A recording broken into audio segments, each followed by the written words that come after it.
తెలుగుదేశం.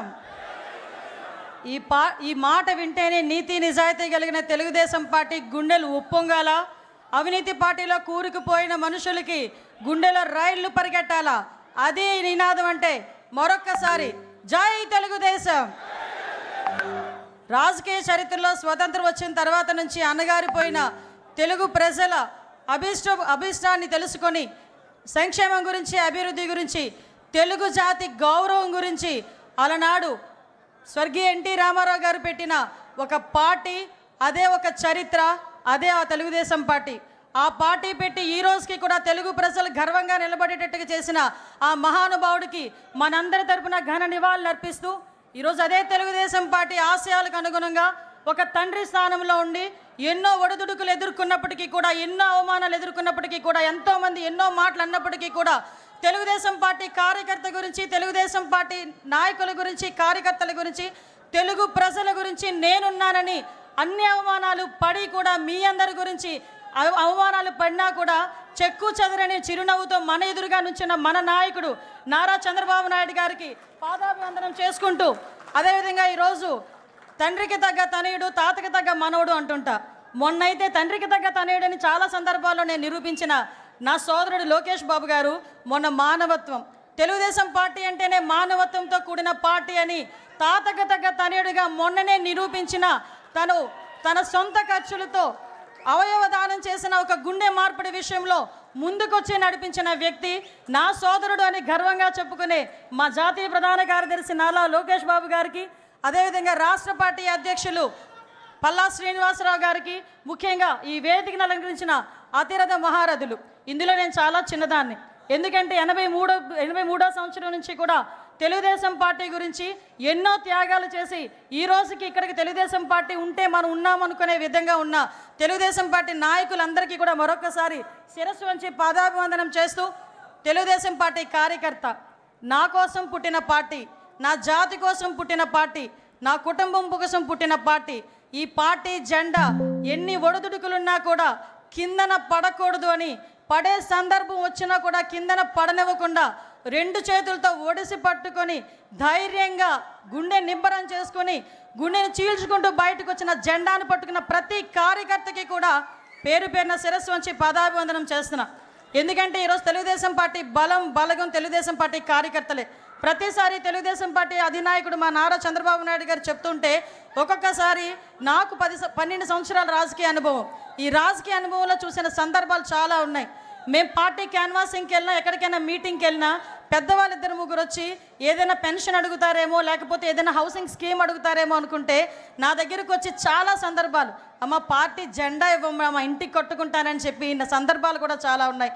అటువంటి మహానుభావులందరూ ఉండబట్టే 43 సంవత్సరాలుగా ఎన్నో ఒడిదుడుకులు ఎదుర్కొన్నా కూడా ఈరోజు పార్టీ నిలబెట్టుకోగలుగుతున్నాం.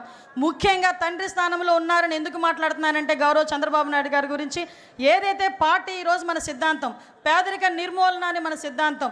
నేను కమ్యూనిస్ట్ని కాదు, నేను సోషలిస్ట్ని కాదు, నేను హ్యుమానిస్ట్ని అని చెప్పి ఆ రోజు ఎన్టీ రామారావు గారు చెప్పిన సందర్భం నుంచి ఈ రోజుకి నేను అదే విధంగా ఉంటాను అని చెప్పి ఈరోజు నీతిగా, నిజాయితీగా తెలుగు రాష్ట్ర ప్రజలు ప్రపంచవ్యాప్తంగా గర్వపడేలా ఈరోజు ముందుకి విజనరీతో నడిపిస్తున్న నాయకుడు. ఈ సందర్భంగా మనందరికీ కూడా ఒక విషయం చెప్పాలి. 1998లోనే అమెరికాలోని ఇలినాయిస్ గవర్నర్ జిమ్ హెడ్లర్ గారు చంద్రబాబు నాయుడు గారి గౌరవార్థం సెప్టెంబర్ 24న నాయుడు డేగా ప్రకటించిన సంగతి ఇక్కడున్న చాలా మందికి తెలియకపోవచ్చు. ఈరోజు చాలా గర్వపడుతున్నా. అటువంటి నాయకుడు నాయకత్వంలో ఈరోజు ఒక తెలుగుదేశం పార్టీ కార్యకర్తగా నించున్నా కూడా అది జీవితానికి పరమార్థమే అన్న విషయాన్ని ఈరోజు నేను గర్వంగా చెప్పగలుగుతున్నా. మీ అందరికీ తెలియాలి, గౌరవ చంద్రబాబు నాయుడు గారు అంటే మనందరం కూడా చంద్రబాబు నాయుడు గారు ఒక ముఖ్యమంత్రి హోదాలో, ప్రతిపక్ష నాయకుడి హోదాలో చాలామంది చంద్రబాబు నాయుడు గారి దగ్గరికి వచ్చేటప్పుడు నా స్వయంగా నేను చెప్తున్నా, ఈ సందర్భం ఎప్పటి నుంచో చెప్పాలనుకున్నాను కానీ చెప్పలేకపోయా. నేను కూడా చాలా సందర్భాల్లో చంద్రబాబు నాయుడు గారి దగ్గరికి వెళ్ళి చాలా విషయాలు సార్తో మాట్లాడేయాలని చెప్పి మాట్లాడడానికి వెళ్తా. ఏమ్మా అనిత, ఏమ్మా అంటారు, అనిత కూడా కదా ఏమ్మా అంటారు, అనేసరికి మొత్తం మర్చిపోతా. 2 సార్లు అలా వెనక్కి తిరిగి వచ్చా. 3వసారి చిన్న పేపర్ మీద రాసుకెళ్ళి ఏంటో రాసుకొని వచ్చావు అన్నారు. సార్ మిమ్మల్ని చూస్తే నేను అన్నీ మర్చిపోతున్నాను సార్, మరి ఏం పని చేస్తుందో నాకు తెలియట్లేదు, అందుకే రాసుకొని వచ్చాను సార్ అన్నాను. ఆ రోజు నుంచి ఈ రోజు వరకు నా స్వయం అనుభవం ఒకటి చెప్పాలి. ఏ ఆరా పని చేస్తుందో తెలియదు కానీ ఆయన చుట్టూ ఒక్కసారి ఆయన రూమ్లోకి వెళ్ళేసరికి మైండ్లో అన్నీ వెళ్ళిపోతాయి. ఒకటే ఒకటి గుర్తొస్తుంది, అతను మా నాయకుడు, ఆ నాయకుడితో మేము పనిచేయాలి అని ఒకే ఒక థాట్తో మేము బయటకు వచ్చే పరిస్థితి కనిపించిందంటే that is Chandrababu Naidu, that is Chandrababu Naidu. నేను ఎందుకు చెప్తున్నాను, చాలా గర్వంగా చెప్తా. ఎక్కడున్నారు తెలుగుదేశం పార్టీలో, నేను ఎక్కడికి వెళ్ళినా కూడా ఆంధ్రప్రదేశ్ అనేసరికి బాబు చంద్రబాబు నాయుడు గారు అని అనేసరికి ఎక్కడ ఎంత ఉప్పొంగుతుందంటే గుండె, అది ఈరోజు మన పార్టీ. అటువంటి పార్టీలు ఈరోజు ఆయన పడ్డ కష్టం గురించి కూడా మీకు చెప్పాలి. రోజుకి ప్రతిపక్షంలో ఉండేటప్పుడు అలాగే కష్టపడతారు, అధికారంలోకి వచ్చిన తర్వాత అంతకన్నా ఎక్కువ కష్టపడే వ్యక్తి. ఎందుకంటే మీ అందరికీ తెలుసు చంద్రబాబు నాయుడు గారు, మాకన్నా బాగా మీకే తెలుసు. కానీ ఇప్పుడు అతి దగ్గరగా చూస్తుంటే చాలామంది అతని వయసు గురించి మాట్లాడతారు. ఏజ్ జస్ట్ నెంబర్ అని చెప్పి నిరూపించిన వ్యక్తి ఆయన. అటువంటి వ్యక్తి రోజుకి 16 గంటలు 17 గంటలు కూర్చున్న వ్యక్తి, మళ్ళీ బ్రేక్లో తప్ప బయటికి లగని వ్యక్తి, ఎన్ని గంటలైనా సమీక్ష చేసి చాలా ఇన్డెప్త్ వరకు వెళ్ళిన వ్యక్తి. ఒకసారి నేను రివ్యూలో కూర్చున్నా, నేను మా డిపార్ట్మెంట్ వాళ్ళందరూ ఫుల్గా ప్రిపేర్ అయిపోయాము, ప్రాబ్లం ఏం లేదు, సార్ ఏమన్నారు ఈరోజు పొగుడుతారని చెప్పి వెళ్ళా. మొత్తం తిరిగేశారు ఒక 10 నిమిషాలు. సార్ అలా చూసి మా వైపు చూసి ఇందులో ట్రాఫిక్ ఇష్యూస్ ఏవి అని అడిగారు. ఆ రోజు నేను డీజీపీ గారు మొహం చూసుకునే సందర్భం. అంటే ఎంత ఇన్డెప్త్కి వెళ్తారో చెప్తున్నా.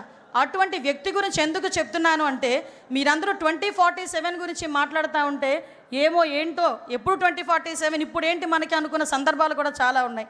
2020 గురించి మాట్లాడేటప్పుడు నేను ఒక స్టూడెంట్ని, ఆ రోజు 2020 గురించి మాట్లాడేటప్పుడు స్టూడెంట్ని కాస్త 2020 విజన్ వచ్చేసరికి ఆయన పక్కన కూర్చొని ఒక మహిళా అధ్యక్షురాలుగా నేను ఆయన పక్కన కూర్చునే పరిస్థితి వచ్చిందంటే అది విజనరీ.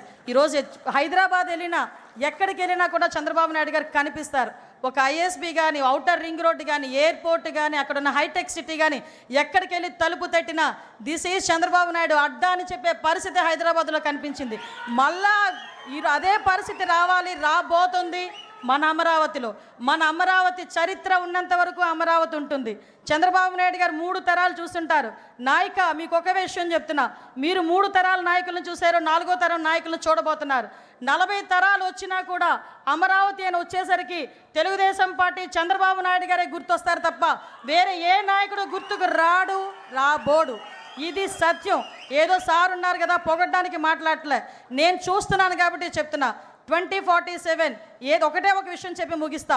2047 విజన్ పెట్టుకొని 5 సంవత్సరాలు ఈ రాష్ట్రానికి ఎలా చేయాలి, 5 సంవత్సరాలు 2047కి మనం ఏం చేయాలి అని ఇప్పటి నుంచి ప్రణాళిక రాసుకున్న నాయకుడు ఎవరైనా చూసామమ్మా? మనమే ఇంట్లోనే ఉన్న పద్దులు రాసుకోము, సంవత్సరానికి సరిపడి ఏం కావాలి, ఏం చేయాలి, నా పిల్లడు ఏం చేయాలి మాట్లాడుకోము. నీ పిల్లడు ఏం చేయాలి, నీ పిల్లడికి ఎలాంటి ఉద్యోగం కావాలి, నీకు ఎలాంటి ఇల్లు కావాలి, నీకు ఎలాంటి జీవనోపాధి కావాలని 24 గంటలు లోపల కూర్చొని రాసుకుంటున్న వ్యక్తి అమ్మా ఆయన. అటువంటి వ్యక్తిని మనందరం కూడా ఎంత దీవించాలో ఒక్కసారి ఆలోచన చేసుకోండి.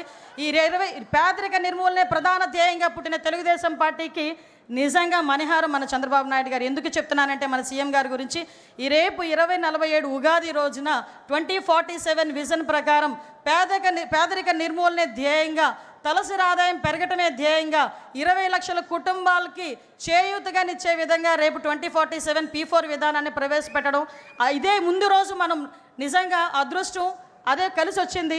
ఈరోజు ఆవిర్భావ దినోత్సవం జరుపుకోవడం, ఈ 2 కోయిన్సిడెంట్స్గా జరిగినాయి.